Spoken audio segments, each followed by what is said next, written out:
Greek gods have always been appealing to Hollywood. That's why Hollywood gave screen to Percy Jackson and the Olympians. The best part is, the series did it well, and in this video, we're going to talk all about it, so let's get started. The story of Percy Jackson and the Olympians takes place in a world where Greek gods still live, but they don't wear togas anymore. Instead, they dress in modern clothes. A kid named Percy Jackson finds out that his dad is Poseidon, the god of the sea. This is where the story starts. It is a bit of a surprise, especially since he's only 12 years old, and before one day, everything goes wrong in Percy's life. Well, as normal as it can be for a kid who gets kicked out of school all the time, but this one has got some monsters behind it. The Greek gods are still around and living it up on Mount Olympus, which has now moved to the top of the Empire State Building. Why not? After all, Olympus has to stay at the center of the Western society. The really interesting part is that these gods can't seem to keep their hands off people, so they have been having kids with them. These kids, who are called demigods, have a lot of problems like ADHD and trouble reading.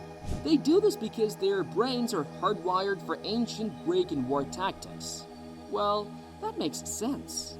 One bad day at school, Percy's pre-algebra teacher turns into a fury and tries to kill him. That's when he learns he's one of these gods. I mean, everyone has had a teacher they thought was crazy, right? This one, though, really was. Anyway, Sally, Percy's mom, thinks it's time to tell him the family secret, so she sends him to Camp Half-Blood for the summer. It's a training ground for kids like Percy where other gods learn how to stay alive while monsters attack. Also, that's where Percy learns that Grover, his best friend, is a satyr, a monster that is half goat and half human and has been watching over him ever since they met. Talk about a surprise ending. Camp Half-Blood is not like other summer camps where you do arts and crafts and boats. No, it's more like chariot races, sword fights, and survival of the fittest. Chiron is in charge of the camp. He's a centaur, which is a creature that is half horse and half man. As Percy is still trying to make sense of everything, he gets even more bad news. Zeus's lightning bolt has been stolen, and everyone thinks Percy did it. Don't feel any pressure of anything. Eventually, Percy teams up with Grover and a camper called Annabeth. Annabeth is the daughter of Athena, the goddess of wisdom. Along with Percy, they set out across the United States to find the real thief, clear his name, and stop World War III among the gods. Not a big deal, right? As they go, they meet many monsters from Greek mythology, such as Medusa, the Furies, and even Ares, the god of war, who is much more mean than you'd think. There's also the matter of Percy's mom being held hostage by Hades, the god of the underworld, which he has to deal with. Really, this kid just can't seem to get a break. They finally get to the underworld and face Hades. To their surprise, he didn't steal the lightning bolt either. It turns out that Luke, a camper who is angry that his godly father Hermes left him, is the bad guy. Kronos, the king of the Titans, was broken up into tiny pieces and sent to Tartarus, the lowest level of the underworld. Luke has been planning a way to bring Kronos back. The plan by Luke is to make a war between the gods. This will help Kronos put himself back together and take over the world. Just in time, Percy gives the bolt back to Zeus to stop a full-scale war. He also gets his mother back from Hades. But Luke's deception hurts, and it's clear that this is just the start of Percy's problems.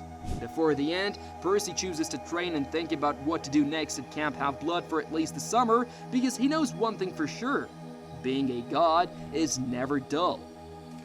Since the first book, The Lightning Thief, was such a big hit, Hollywood just had to make a movie out of it. In 2010, the Percy Jackson and the Olympians, The Lightning Thief, came out. It was pretty split among book fans. Some loved seeing the story come to life, while others didn't like how much they changed. Still, it brought a lot of new people into Percy's world.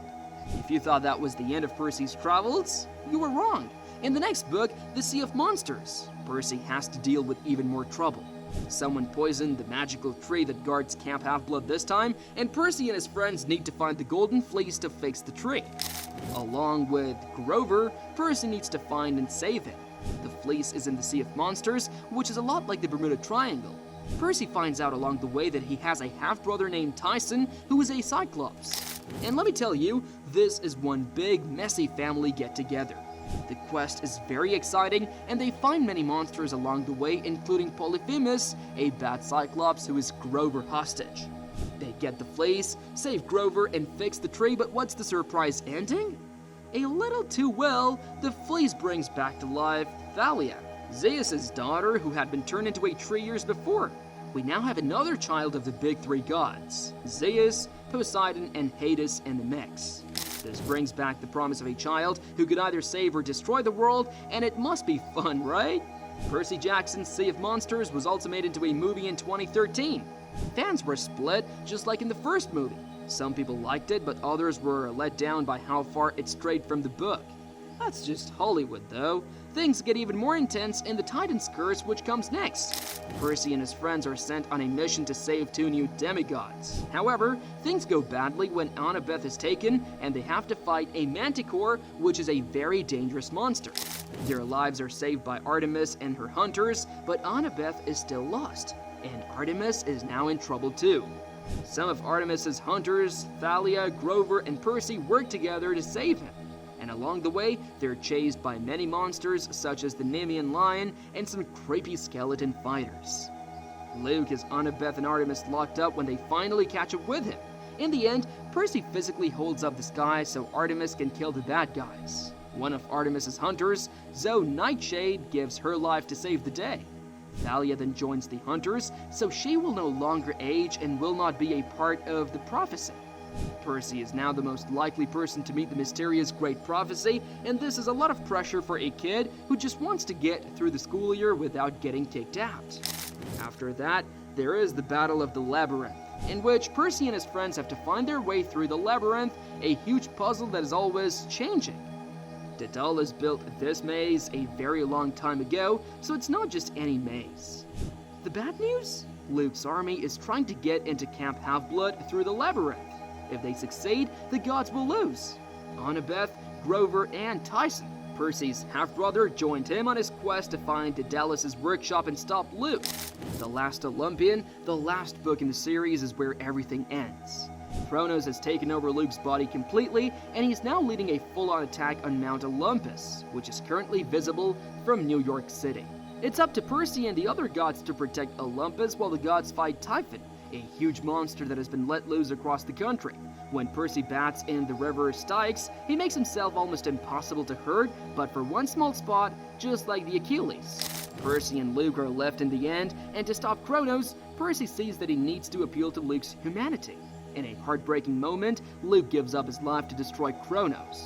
The great prophecy has come true, but not the way that everyone thought it would. Percy saved the world, and he also lost a friend. The gods give Percy and his friends gifts and offer him immortality, but he turns them down because he wants to live a normal life, or at least as normal as a demigod can live.